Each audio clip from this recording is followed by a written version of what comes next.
Hi everyone. In just a few minutes, we'll get started with Woods Hole Oceanographic Institution's Ocean Encounters presentation, Ocean Pollution, Solutions for Cleanup, Recovery, and Prevention. We've still got a lot of people joining us, so thank you for your patience.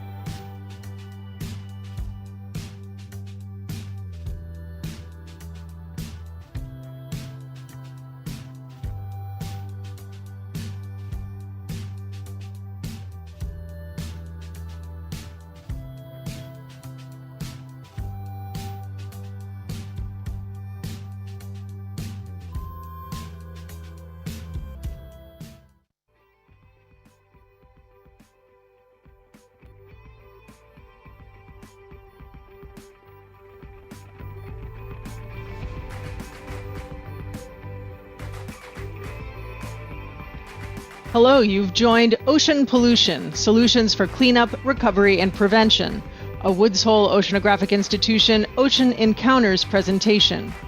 We still have quite a few people joining, so please bear with us. We'll get started very shortly.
The ocean covers 70% of the globe. It gives us oxygen and food and millions of jobs. It brings joy and shapes our climate and weather. The ocean is life, and it belongs to everyone. Woods Hole Oceanographic Institution is the world's independent leader in ocean discovery, exploration, and education, working to understand and sustain one of humanity's most precious common resources. Join us today for our ocean, our planet, and our future. Welcome to Ocean Encounters from Woods Hole Oceanographic Institution, or WHOI as we like to call it for short. Tonight's event is entitled Ocean Pollution, Solutions for Cleanup, Recovery, and Prevention. My name is Veronique LaCapra, and I'll be your host for tonight. WHOI's Ocean Encounters events are made possible in part by the Avatar Alliance Foundation and Dalio Philanthropies. Thank you. Our fourth season of Ocean Encounters has been named an endorsed activity of the UN Decade of Ocean Science for Sustainable Development. Before I introduce tonight's speakers, I'd like to take a minute and just share some tips about how you can optimize your experience with us on Zoom. We'll be taking questions from all of you throughout the evening. If you'd like to participate in this live Q&A, please use the Q&A button on your Zoom screen and type your question in the window that appears. You might be more familiar with the chat function in Zoom, but for tonight, please use the Q&A function instead. We often get hundreds of questions, so I apologize if we don't get to yours while we're live. You can ask questions at any time, starting now. I also want to let you know that we are recording this event. That recording will be made available on the whoi.edu website. We had more than 1,600 people pre-register to join us on Zoom tonight, so you're in very good company. We also have viewers joining us right now on Facebook and YouTube. Thank you and welcome to everyone. Tonight, we're going to talk about pollution in the ocean and the roles scientists can play in disaster response, recovery, and pollution prevention. Ocean pollution is a growing threat to the health of the ocean and to all of us. especially to people whose lives and livelihoods depend directly on ocean resources. Tonight, we're going to hear how scientists, coastal communities, industry, governments, and others can all work together to combat marine pollution and to mitigate its impacts. We're going to start by focusing on one specific pollution incident, a major spill of plastic, oil, and other pollutants just about a year ago, when a cargo ship, the Express Pearl, caught fire off the coast of Sri Lanka. We could have picked from any number of ocean-based disasters, but we chose this one because it's an example of how effective collaboration can be in a time of crisis. I'll let our speakers tell us more about that, so let's bring them into the conversation. I'd like to welcome marine biologist Asha DeVos. She's the founder and executive director of Oceanswell, Sri Lanka's first marine conservation research and education organization. Joining her is WHOI marine chemist Christopher Reddy. Welcome to you both. Yeah. Good morning. Good morning. Good evening for us. Good morning for you. Chris, why don't you go ahead and introduce yourself and tell us a little bit about the kind of work you do at WHOI. Yeah, no, I am. Thanks for having me, and thanks for letting me be here with Asha, who's just a great scientist. I am a marine chemist at Oceanographic, and for the last 25 years, have studied oil spills and plastic pollution and ocean dumping. And my main interest is how does nature fight back or lose when it's attacked by these chemicals? And I'm curious, when does nature win? When does nature lose? When they're inundated with unfortunate pollutants. And I like to use that knowledge early on to help combat a problem or a disaster. But I also like to take that knowledge about, especially when nature wins or loses, and use that when we think about making next generation pollutant chemicals and materials. So use simply based, we put nature on a treadmill, and I like to figure it out when unfortunate that stress test is pollutants. All right, that's an interesting way to put it. Asha, first I'd like to thank you very much for joining us tonight. As our audience may be aware, your country, Sri Lanka, is in the midst of a tumultuous economic crisis at the moment. And we're here tonight to talk about ocean pollution, but I just wanted to acknowledge that and let you know how much we appreciate you taking the time to be part of this conversation in difficult circumstances. Why don't you go ahead and tell us a little about yourself and your organization, Oceanswell. Yeah, first off, thank you so much for having me. I'm really excited to be able to talk about the work we've been doing with Chris and his amazing team.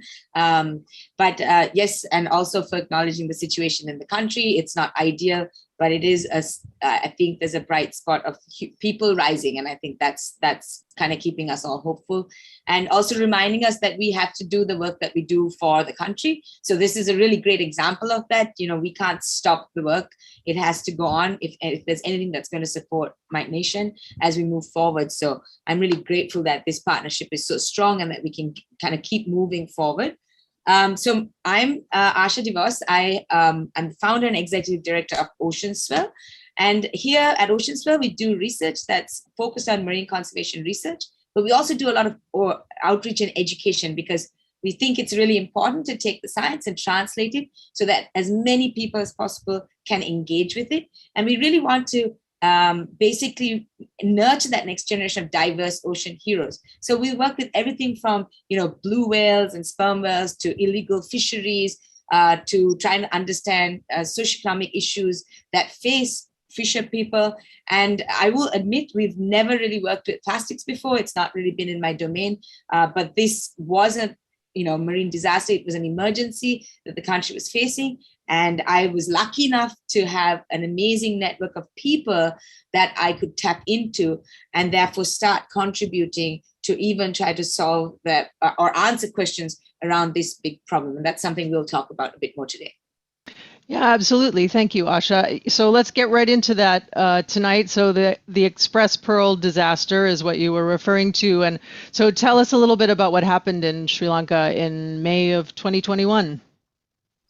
Yeah, so on the 20th of May, a ship, the MV Express Pearl, basically caught fire about 16 kilometers off our west coast. So really very close to our coastline. It's a ship that's about 186 meters. So we're talking about a massive cargo ship. And for whatever reason, it was so close to shore and it caught fire. And at first, our main concerns were the chemical fire that started.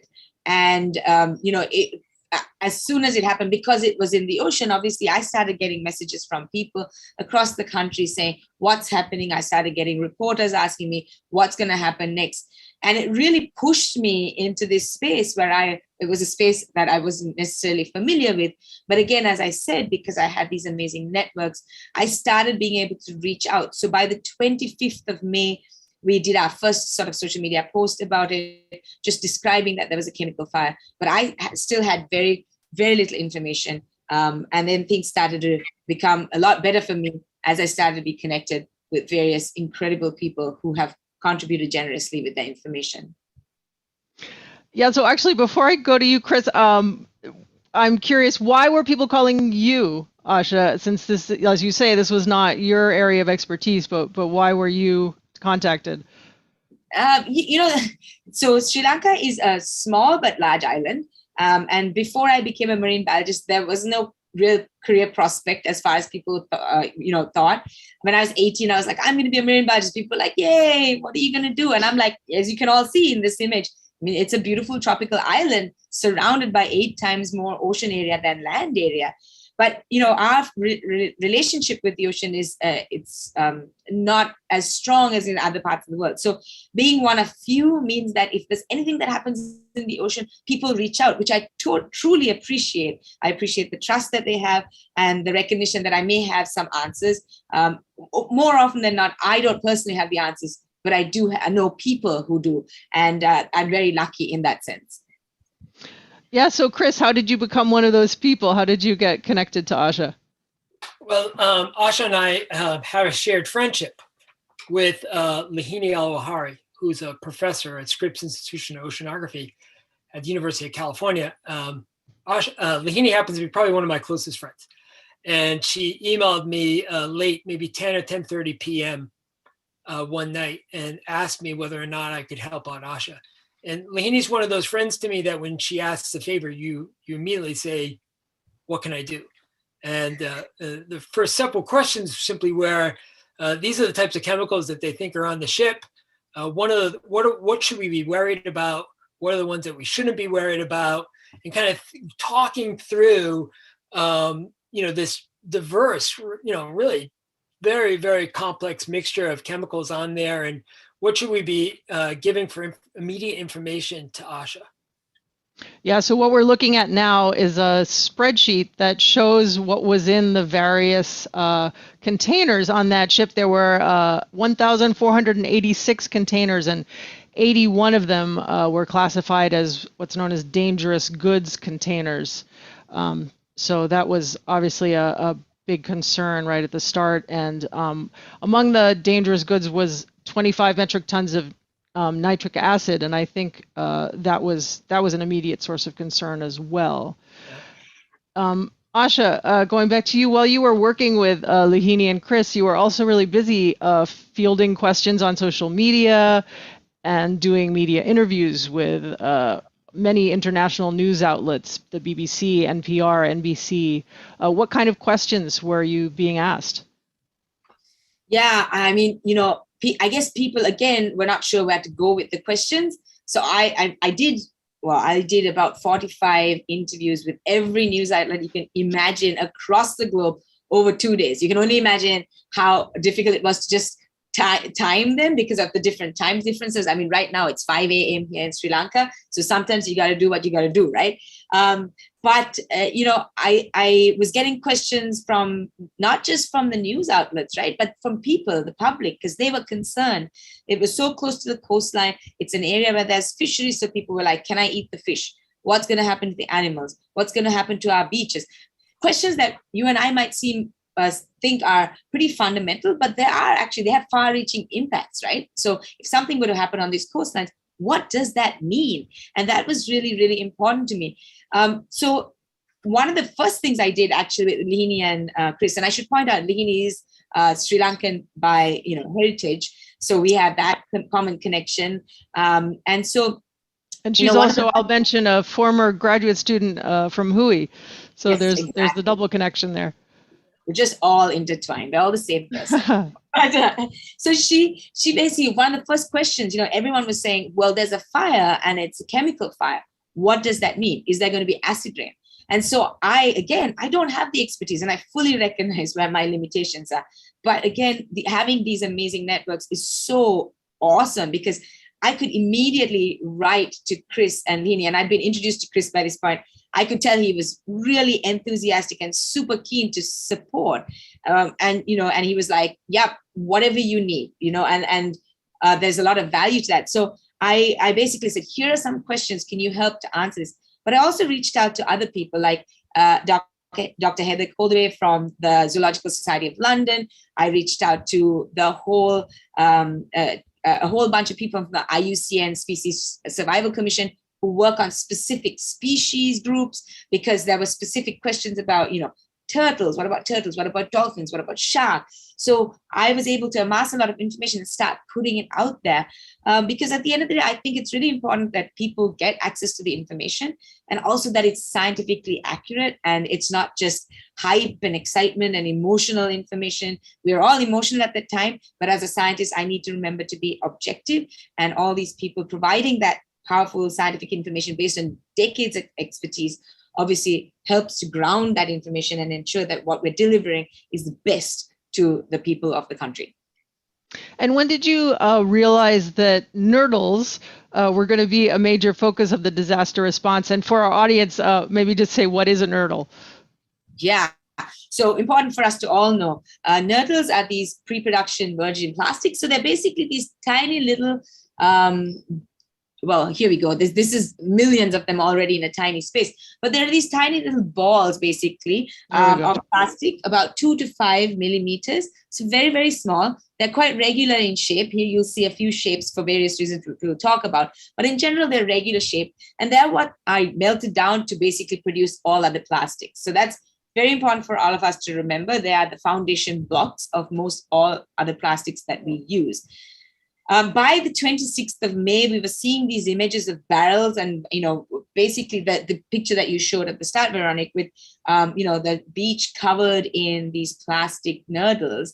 And that's when I was like, well, I've never dealt with these things before, right? Like what's going to happen now? Like I could tell as a kind of layperson working with this material, I was like, this is clearly problematic.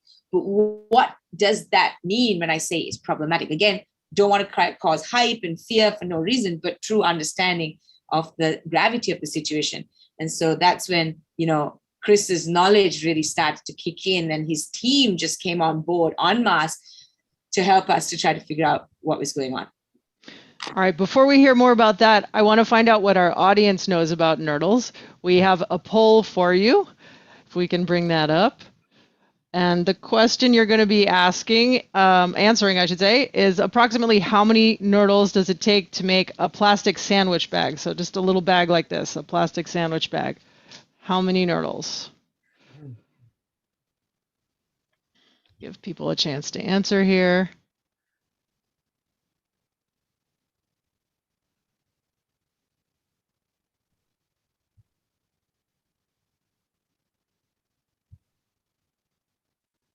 All right, let's see those answers. There we go. All right, so as many of you guessed, the answer is the biggest number, 300. There are 300 Nurdles approximately to make a single plastic sandwich bag. And Asha, you had a pretty interesting Instagram post during the disaster, kind of explaining how many Nurdles go into different objects. So maybe we can see that now. There we go. So this is really, I like this post a lot because, well, first off, the great illustrations, but also it has a very clear message of really highlighting the role of consumer choice in helping to prevent plastic pollution. And actually, as we know now that as a result of the Express Pearl disaster, about 1,680 tons of Nurdles have ended up in the ocean. 1,680 tons.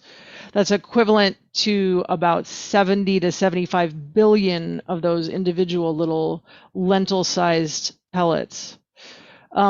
Chris, I think at the height of the crisis, on the order of 7 WHOI scientists, postdocs, and students all got involved in analyzing the nurdles that Asha was sending you from Sri Lanka. What were you trying to find out about them? Yeah, we set out a two-pronged. We want to know what could be used immediately in the short term. What kind of information that could we develop in our lab that we can immediately get back to the folks who are making decisions in Sri Lanka, who aren't afforded the luxury of having a lab set up during a pandemic where the air quality is terrible and everything else, and having to fight this problem. So our first prong was, what information can we get as soon as possible so that they can help make the most well-informed decisions to make this bad thing from getting worse? But on the backdrop, we were also thinking on a much broader scale about how can we learn about this one event and use it about studying plastic on a much more global scale, that this one-off had some opportunities. But our first really big research question was, we knew that some of the nurdles were being burnt on the ship. Does a burnt Yeah, so that's what we're seeing here. So the black is really burnt nurdles. Yeah. I mean, if this was just a nurdle spill and there was no fire, the research questions probably wouldn't be as wide-ranging. But studying plastics is really hard. Studying burnt plastics is really, really hard. And we just didn't have a good understanding about, what should we be worried about? Did the fire change the behavior or the characteristics of the plastics such that the game plan that the folks are using in Sri Lanka need to change? Or did they not start thinking about looking someplace else? Where should they be developing and directing their limited assets and time to fighting this problem? And so we're trying to find immediate and giving immediate intelligence. And we simply started out by taking pictures and weighing them and looking at colors and shapes and anything else that could be immediately transferred and provide these folks trying to make decisions. And one of them clearly was that when you burn plastics, you make them a lot more brittle and they get smaller. And sometimes they can actually get glued together and make them bigger. And, why we were interested in that was there have been other nurdle spills around the world. And there was an overarching mantra early on that a nurdle spill is a nurdle spill. And we wanted to test that if you burnt them, can you use the same game plan that they've used twice in South Africa or in New Orleans a couple years back? And what we found out is that they're much different. All right. I want to take an audience question now. Let's see. We'll come back to that one. So Patricia is asking, when microbes degrade plastic, are they eating it? Chris, that one's for you, I think. Sure. Yeah. I mean, a microbe can eat plastics if it wants to. They certainly have the capacity to either eat a plastic or eat a plastic that's been slightly beat up by nature, kind of a little broken down. The question is whether it wants to, whether or not it's the only thing that it wants to eat. If there's something better at the buffet, for the most cases, a microbe will not eat plastic. So it's got to be pretty lean times, but they certainly can if they want to. Wow. Okay. Asha, let's go back to what was happening on the ground in Sri Lanka. So the nurdles from the Express Pearl really spread across about 3/4 of Sri Lanka's coastline during the course of this event.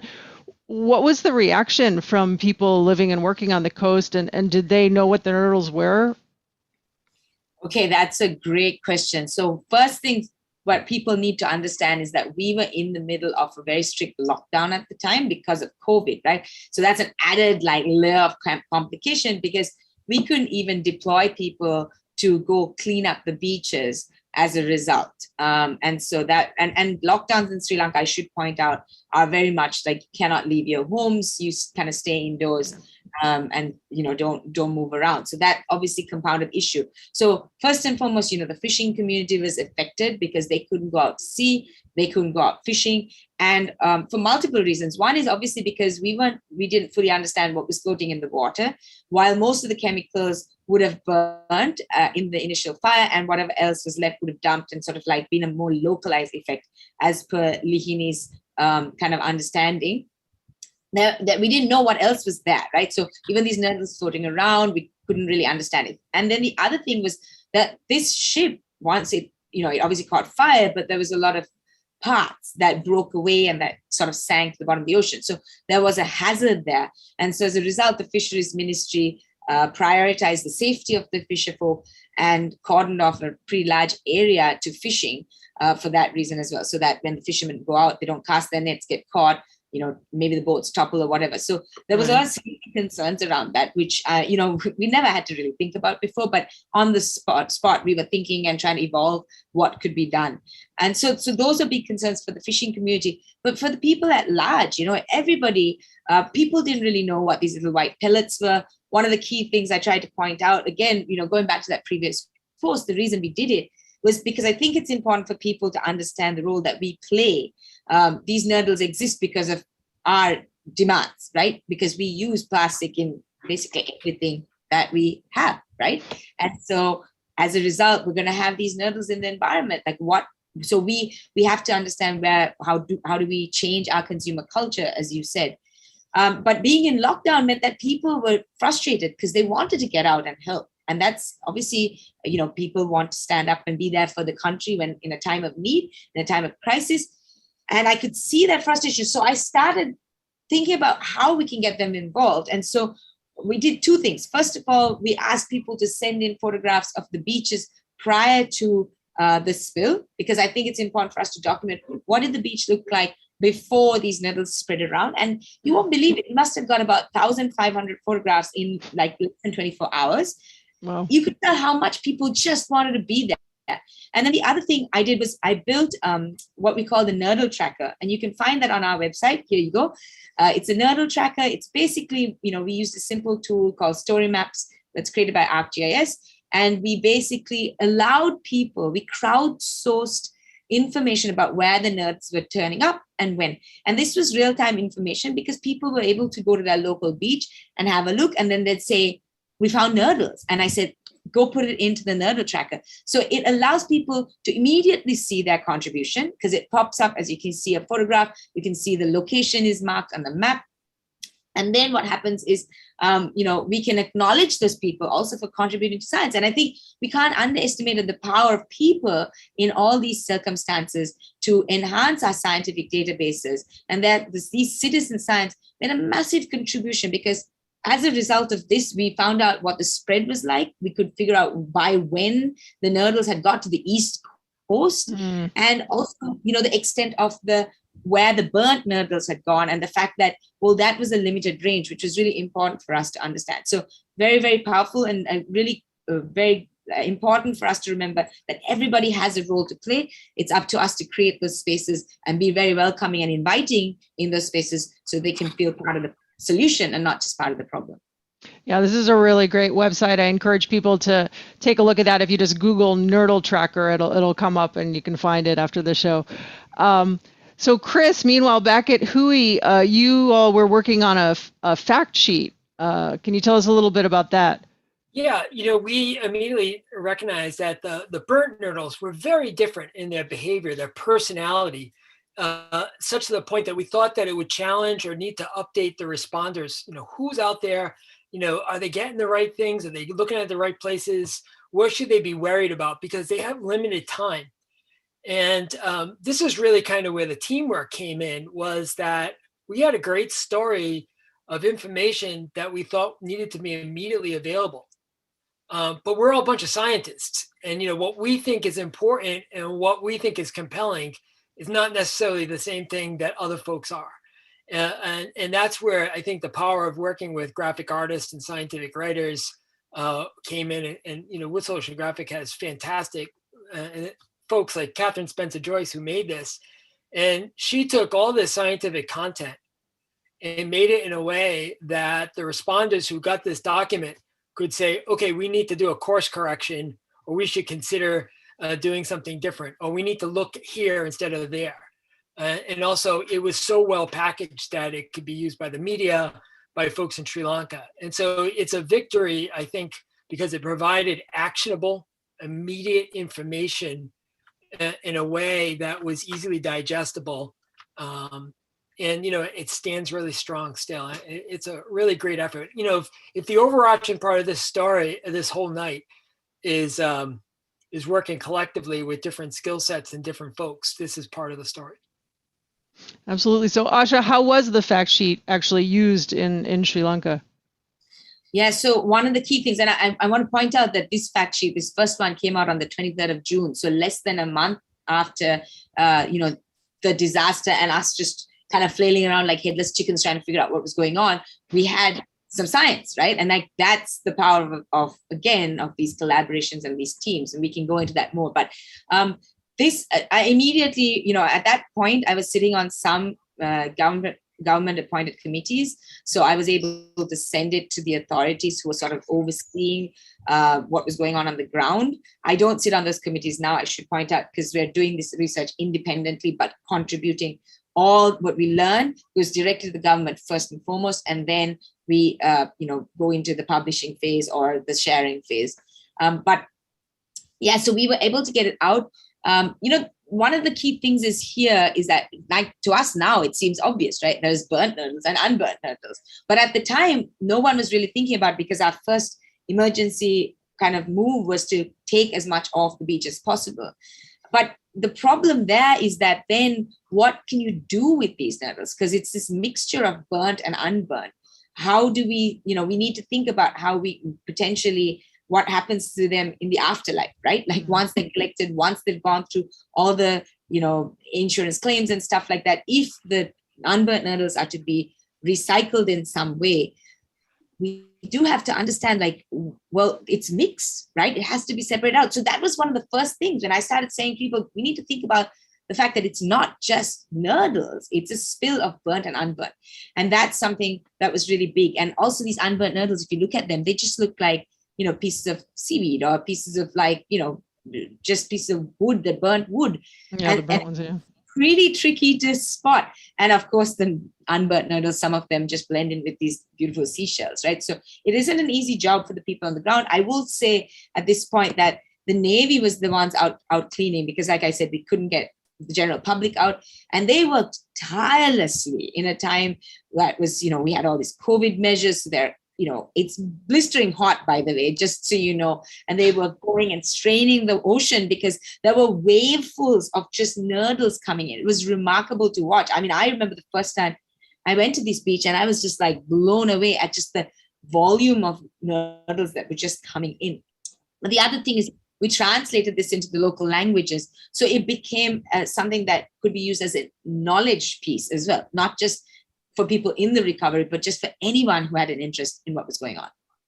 Yeah, we've got a question from Marie, and actually, if we go back to that picture we were just looking at, she's asking how the nurdles are retrieved from the sand and from the water. So what do we see? What are we looking at here? So here, they tried a lot of things, and at this point, like I said, so these waves you're seeing, they were just basically full of nurdles. So they were just holding these very traditional woven baskets into the wave and just like picking up the nurdles. But also the other thing I should point out is this was during the southwest monsoon. So the seas are very rough at this time. It's very hard for, to do much because the waves are big, the wind is strong. And so this is a very big show-based operation. And then, one of the next pictures, I think you'll see the beaches are covered with nurdles. So they were using strainers, young, innovative people were coming up with using designs from other parts of the world, rebuilding them here, and we were straining them and collecting them. So there was a lot of that, but it is tricky. I will say it's very tricky because, everything on beaches are small and everything's similarly sized, trying to separate them out. But you can see bags and bags of these nurdles being collected. They're just taken to a warehouse where they have to be stored because they have to be, the authorities have to make sure that they can account for the nurdles that washed up to the insurance companies. So that's a very big, very long operation. Yeah. Complicated.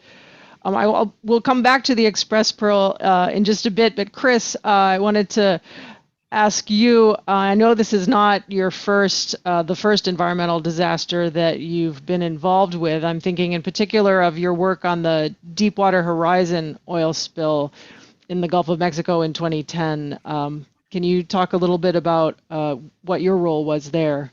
Yeah, so the Deepwater Horizon was an oil blowout in the bottom of the seashore in 2010, and released about 150 million gallons of oil over 87 days. And I ended up spending about the next 7 years of my life studying this oil spill. And especially in the first couple months, I felt a lot like Asha, out in the field, answering press releases and talking to the press and doing everything that she did. And I think that's one of the reasons I had an immediate kinship with Asha, was I knew exactly how she felt. But yeah, I mean, I was actually on the boat when that image is taken. Small boats, hundreds of miles away, big boats. One day I testified in Congress in the morning, and in the afternoon I was on a boat getting ready to go on the way. So I met with congressmen and folks who made a living from the water, fishers and all of every possible type of person and interest I met over a 7-year period for this unfortunate event that happened in 2010. So for people who may not know, what are we looking at here, Chris? Yeah, so the Deepwater Horizon happened because this is the bottom of the ocean floor. The company tapped this well, was going to be able to recover oil from this reservoir, and unfortunately, the well's capacity to hold oil back in failed. And so now you essentially had an open faucet of about 60,000 gallons of oil being released an hour for 87 days. Right. So we're just looking at this oil just surging out of this wellhead. Yeah, oil here, and right? gas. Yeah. And in the top right is actually a sample that we used to sample some of the oil that was coming right out of there to help figure out how fast and how much oil was getting released cumulatively. But the thing is, as much as, from all these experiences when you work in disasters, is you find out that you become more and more of a humanist. That while the science is important, you end up finding that it's not a game as a scientist, that it has a certain amount of meaning, that people make their lives and livelihoods. Yeah, people absolutely. get married on the beach. They have their birthday parties there. It's how they make a living. There's everything that's associated with that. So when their backyard is inundated, it becomes a much different world. And you don't get that as a scientist that often, that you get this reality touch. And so it's amazing to me that Asha could still wear her science hat while this pollution event was in her backyard. It is not easy to stay as a scientist while it's your backyard being polluted. So we have a question here from actually from Facebook. Are scientists working on alternatives to plastics? Are there alternatives that biodegrade? And that makes me think of some of the work you're doing actually in partnership with industry, Chris, on reformulating plastics so that they break down more quickly. Can you talk about that?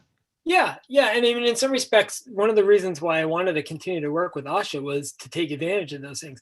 So, like I said earlier, nature is a very capable can fight back very well on pollutants. And what we try to study with my colleagues, especially one of my colleagues, Colin Ward, is we're always looking for an Achilles heel. What is something that humans have made that nature has figured out a way to break it down and attack it. So we're constantly looking at past events and looking at what's going on and seeing whether or not there's some type of story encrypted in these samples that have been released, and then figure out why they changed. Is there an Achilles heel, and can we exploit it? And then how can we translate that information to next generation materials? So we've really tried to set up a very tight pipeline with the chemical plastic manufacturers. Say, listen, your next generation material, if you don't want this piece of plastic to last that long, you should insert this Achilles heel.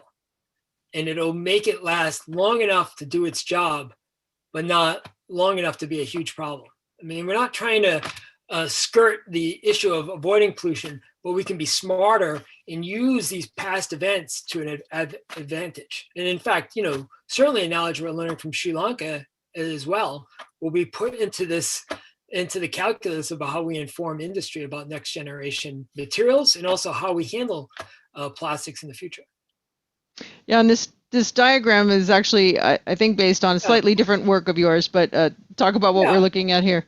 Yeah, so what we're showing is, my friend Colin Ward and I, we're showing that if you shine sunlight on polystyrene, which is a different type of polymer, it not only can get broken down into smaller and smaller pieces, like just getting fragmented, but actually the sunlight can actually drive it so that it's completely gone. That sunlight can actually make the plastic completely disappear. So it's no longer even there. It's not that it's just got smaller, that it's out of sight. It's a finding that is paramount because it shows that nature can win. It gives us insight. It's not an excuse to continue to do pollution and have it, but it does provide insights about how we move forward and what kind of policy is made, and what decisions are made about next generation materials. That there are places that we can exploit to make a bad thing from getting worse. All right, Asha, I want to come back to you, switching gears a little bit. You wrote an article for Scientific American in July of 2020, and in that article you discussed the problem of colonial science, or it's sometimes known as parachute science. What is that? Yeah, so basically parachute science is, or colonial conservation, is where you have researchers from the global north coming to countries like mine, the global south, and doing research and just leaving without any investment in the local infrastructure or human capacity. What happens there is you create an dependency on the external expertise, and also it cripples local conservation efforts. But there's also, more than anything else, there's this power imbalance, because the funding is usually coming with the person from the outside, and they're basically driven by maybe their own motives rather than the priorities on the ground, which can be very distracting for countries that have real issues that need resolved, but little resources to resolve it with. And so it basically becomes this weird space where the outsiders coming in and their CVs are growing because they're doing this fascinating work in an exotic land, but it's actually not doing anything on the ground that's positive and impactful. And I would actually encourage anyone in the room right now to just Google this and have a read, because I think it's a problem that you might recognize in your own field or your own space that you work in. It's not just in science, it's not just in conservation, it's across every discipline that we work in. And it's a very easy to read 1,000-word piece that comes from a very personal place, because I experienced parachute science. I was at the butt end of it, particularly early in my career, but it still goes on. People like myself, even though we do amazing work, we're often judged by where we come from rather than what we actually can do. And that is where the problem starts. And then it continues when people come in and try to tell us what is needed in our lands versus actually listening and understanding what are the priorities and what do we need to do together, and how do we build equitable partnerships to actually progress science and make sure that we're leaving this planet a better place than we found it. Well, so in that context, I have to ask, did you have any reservations about involving Chris in your country's response to the Express Pearl disaster? So I will be honest. So I'm one of those people who's I'm very black and white. I will tell you what I think. Obviously, Lihini introduced me to Chris. So, Lihini is having her Sri Lankan background. I think she's well aware of, what it might feel like. I think, I've actually just put together a special issue for Conservation Science and Practice, where we have a lot of different perspectives, and people in the middle, like Lihini, who are diaspora, are often in a much more complicated place when it comes to parachute science. So I'm sure she knows kind of what it feels like at some level. And so that I had a lot of trust going into this relationship, but I was very honest, at this outset, I was very clear with everyone. I said, look, whatever happens, I want to make sure that when we talk about this partnership, we're equals, right? Because the work wouldn't exist if I wasn't that opening that door to Sri Lanka, if I wasn't able to access samples, if I wasn't able to work with government and make sure the samples were going to the right people to get analyzed, to get the results. But at the same time, the relationship doesn't last, it doesn't work if, I don't have Chris and his team doing the analysis and helping us out, right? So we set our expectations at the outset. Chris was very receptive. I'm sure he can tell you a little bit more about how he felt about the whole thing. But I think that's one key thing. I think when we're building these partnerships, I think that honesty at the start and being communicative about what is needed is, in terms of the relationship, is very important. But then also, what do we need on the ground? And they were really good at listening. And I will admit, I didn't also know fully what I needed to do, because again, very unfamiliar space. So while they listened to my concerns, they were able to suggest what could be done, what science we could do as a team based on our capacity, the teamwork the teams that we had, and also the access they had to the various labs and other parts of their network. Yeah, so Chris, I've heard you say that working with Asha on this disaster was arguably the high point of your career. Why do you feel that way? I've been involved in a lot of different kind of crisis responses, and I've made a lot of mistakes, and had to think about where I've made these mistakes, and acted like what I used to call a scientific carpetbagger, that I come out of nowhere with my cape on and try to solve the world, exactly what Asha was saying. And I would say, like, I'm never going to do that again. And the reason why is that if I give a fact sheet, that same fact sheet, and I sent it around the Sri Lanka, it would go into the trash. But if it comes from Asha, it's going to make a difference. And so I finally was able to take all the lessons and learns and all the mistakes I've made, working on many, many oil spills and meeting lots of people. I finally got to do it right. And so it's a lot of my experience and a lot of my mistakes, but also it was very clear that Asha got it. And it's tricky to do this. And so honestly, you work your whole life and you finally get to, you finally didn't make many mistakes, and you got to, makes you happy that you're learning. And so I think that's what was why I think it's the high point, because I finally got to do it right. Okay, let's go ahead and take some more questions from the audience. Let's see what we've got here. Let's see. So how did the lost cargo affect the local ecosystem and marine life? Do we know anything about sort of how this has impacted wildlife, whether there have been any health concerns for people as well? There were some stranding events after the Express Pearl, but one of the things that it's really important. So stranding of animals? Sorry, stranding of animals, yes, on beaches. So turtles, particularly, few dolphins, one whale. But one thing we have to remember is that just because you see a stranded animal stranding happen after a particular event like this, doesn't mean that's the cause. It's very, very important for us to that. It's very easy to get caught up in that narrative. So, there are vets on the ground, the Department of Wildlife, for example, that have been trying to do autopsies. So I don't know the results, I'll be very honest, because they have to keep it under wraps as it goes into, before the insurance claims. They're not allowed to actually talk about their results. But So that's the kind of stuff that we did see. And again, being cautious. That's why science is really important and powerful here. It's like taking the scientific road means that we are making sure we're being objective and not just getting carried away emotionally through these things, because animals can die for various reasons, not just because of a disaster. That's really important to remember. So the major concerns we aren't still aware of. There haven't been any conversations around any particular health issues or outbreaks or anything like that I know of. But again, there are lots of analyses still ongoing. So that's still where we sit. Yeah, so let's talk about some of those analyses. Chris, I know you just got some recent results on that front. Can you talk about those? Yeah, I mean, I just follow up on what Asha is saying. This is often one of the more troubling and frustrating aspects to folks after an event. They want to know how bad. And more often than not, we can't put the ocean in an MRI.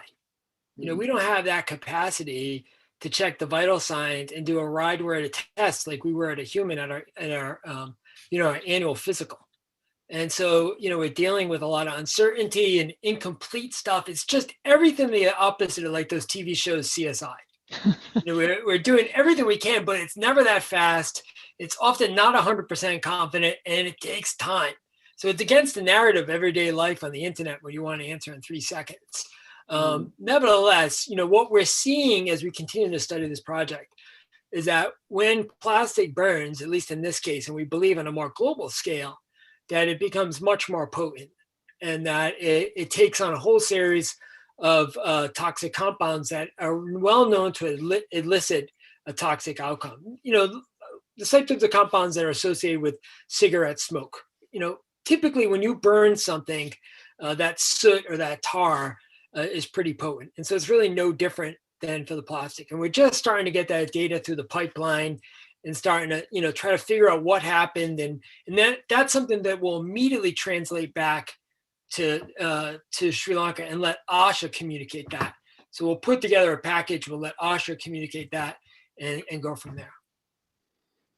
All right. Let's see. That question was from Michael, by the way.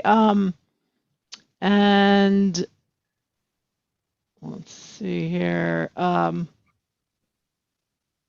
That's an interesting question. So how much did we know about microplastics in Sri Lanka prior to this incident? So Jose is asking, has it been possible to compare the before and after of the disaster in terms of the concentrations of microplastics and potential effects?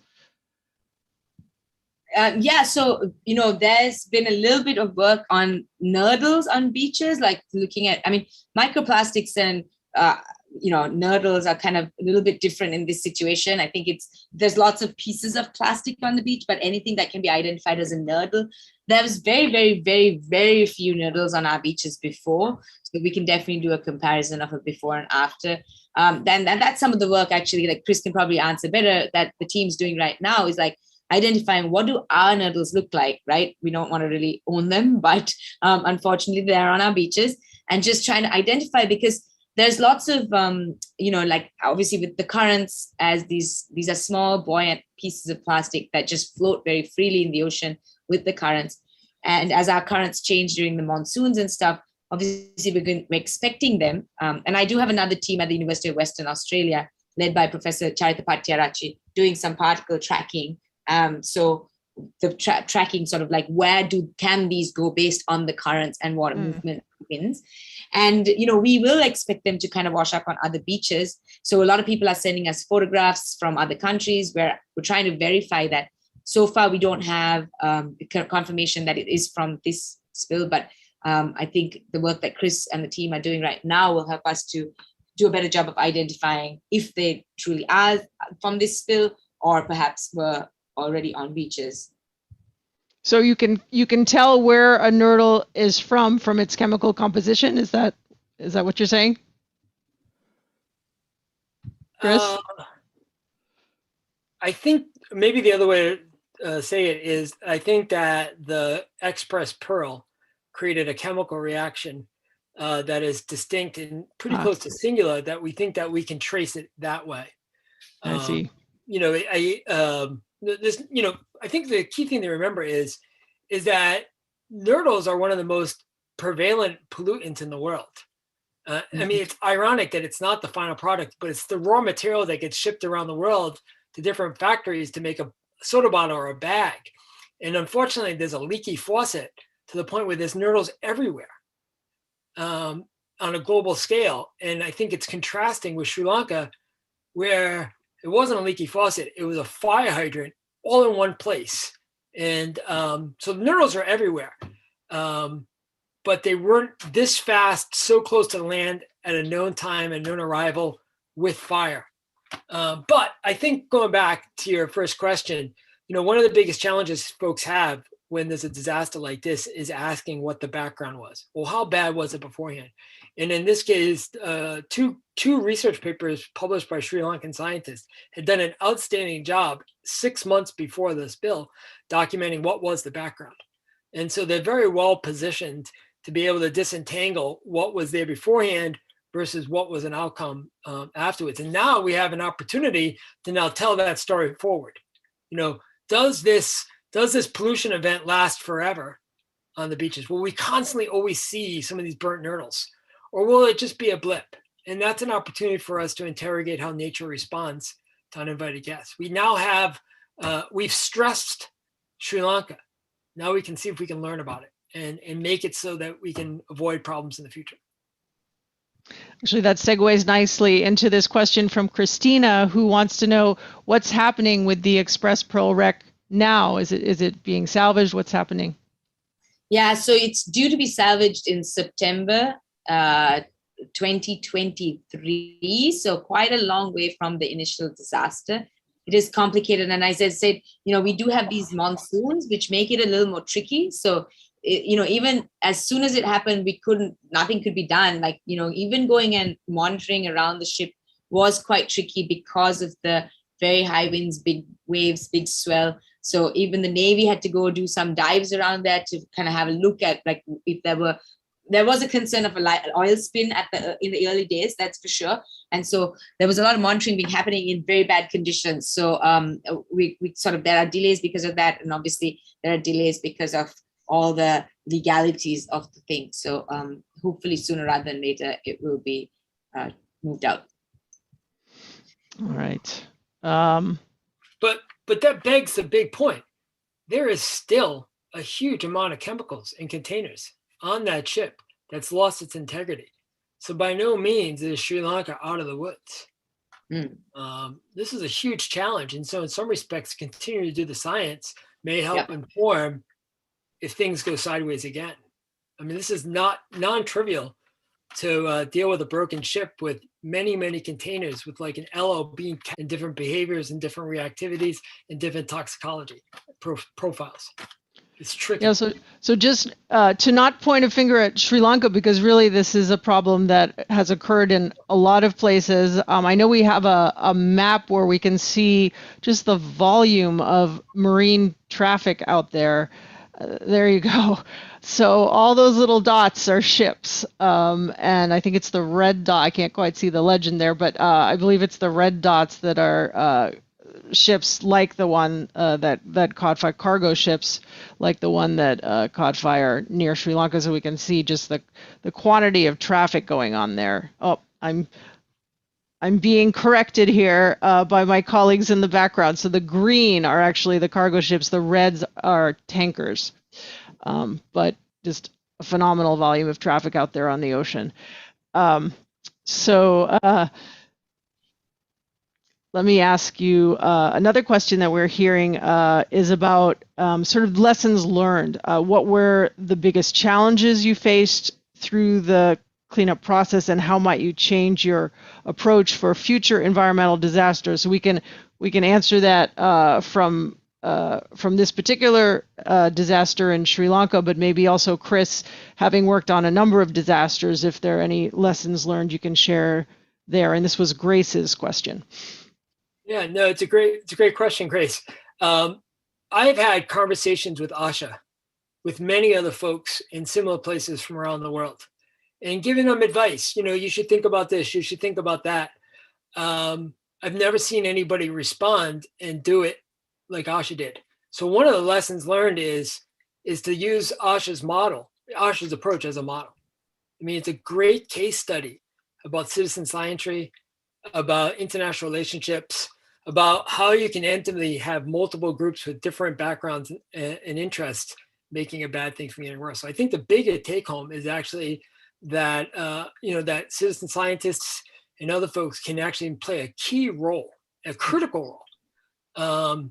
But I think the other thing too for us is understanding that when you look at all those ships out there, they all carry a wide range of chemicals and materials. And for the most part, we are not prepared for these types of disasters. And so Sri Lanka, the Express Pearl is one of the wake-up calls to say, all these cargo vessels out there have very diverse cargo. And we have to start thinking very strategically about how we respond to them. Now, on the front matter, I think what's really exciting and what I would call transitional is that something as simple as those plastic bags were ironically in one bag, about 50-pound sacks.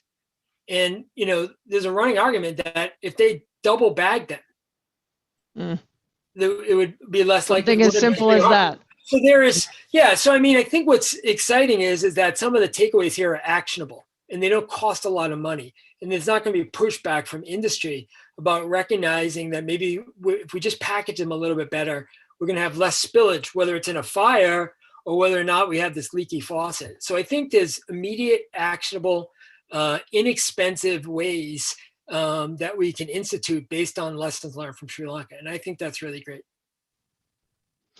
All right, so we're kind of running out of time here, but I want to We often have a lot of young people watching this program, Asha, and so I know that working with Chris was not your first interaction with Woods Hole Oceanographic.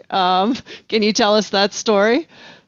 Yeah, absolutely. Well, I should admit that, Woods Hole is a place that, as a marine biologist, as a marine person, it's this like institution that we all kind of want to be associated with. So when I was an undergrad, I found out that they had this summer internship program.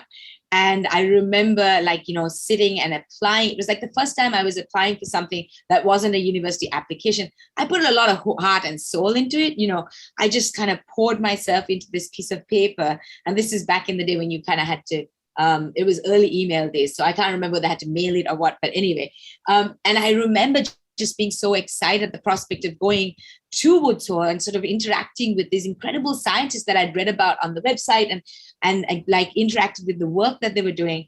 And I got a response, and it was a rejection, right? A flat out rejection. Okay. And I remember being so crestfallen at the time because I was like, well, how am I going to get this external experience? And, as a person from Sri Lanka, I will say, like I said, there was no marine science in Sri Lanka, no marine conservation going on. So I couldn't come back and get experience. And I was here desperately trying to get experience and trying to expose myself to as much as possible in this area. And I tried, and, I kind of really hit like a wall, right? And I remember being so sad. I've carried it with me for many days. I don't hold it against you guys. We'll never hear the last of it, right? Never. But get to the good part here. So but that's the point. The cool part is, today I'm working with incredible scientists at Woods Hole, but as a colleague and as a peer, right? And I don't think I ever envisioned that when I got that rejection letter. At that point, I probably thought, this is the end of my relationship with this institution that I wanted to have some kind of relationship with for all the amazing work they do. And to me, I think, as I reflect back, it's really this story of kind of persistence and continuing to do good work. And you never know how these dreams kind of manifest themselves, right? So it was a young person's dream to be associated with Woods Hole, first as an intern. I bypassed that, by the way. I'm looking at this as a victory. I jumped over the intern. I went straight into right peer scientist, right? So I hope that, if there are young people out there, that you recognize that sometimes things don't happen when you want them to, but they do manifest themselves if you keep at it in very beautiful, different ways. And I am so grateful for this relationship. I'm so grateful that our paths crossed at this point in time. I'm so excited that now if I travel to the US, I can go to Woods Hole and I know I have a home, which is awesome, right? I'm not just an outsider going for a visit. I'm actually now part of the community because I've been so welcomed. So never give up on your dreams, guys. All right. I think we're going to leave it there on that great note. So I want to say a big thank you to Asha DeVos and Chris Reddy for joining us to talk about the importance of collaboration and sticking to your dreams, no matter what the challenge. So Asha, be safe, and thank you both. Thank you. And thank you everyone for joining. All right. Thank you also to my WHOI colleagues who have been working very hard behind the scenes to make this event possible, and to all of you for joining us on Zoom, Facebook, and YouTube. Thank you. Tonight's event was the third in our fourth season of WHOI's Ocean Encounters events. Our next Ocean Encounter will be about coral reefs. That's going to be in June, so stay tuned for more information about that and how to register. You might also want to take a look at the very cool merchandise at WHOI's online store. That's at shop.whoi.edu. You get a 15% event discount for joining us tonight. Just type in the discount code OE-Nurdles. And the spelling of Nurdles is up there on the slide. If you enjoyed tonight's Ocean Encounters program, you can become a part of WHOI's solution-based approach to ocean science. Please consider becoming a member of Woods Hole Oceanographic Institution. You'll be providing crucial support for our outreach and our science, and you'll get some great benefits in return. Memberships start at just $35 a year. The average gift is $100, but any amount helps. Your support will make a difference. On behalf of Woods Hole Oceanographic Institution, thank you and good night.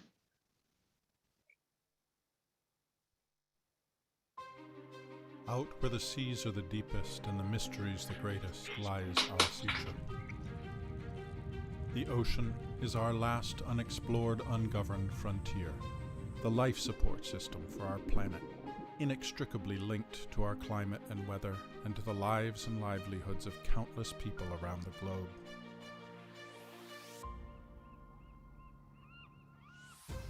But even against the ocean's vastness, humankind can be a formidable force.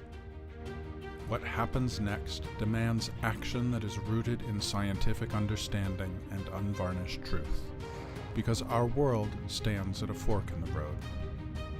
In one direction, we watch the ocean being catastrophically altered beyond its ability to sustain us. In the other, understanding outraces exploitation, and we help steward and protect this most precious shared resource.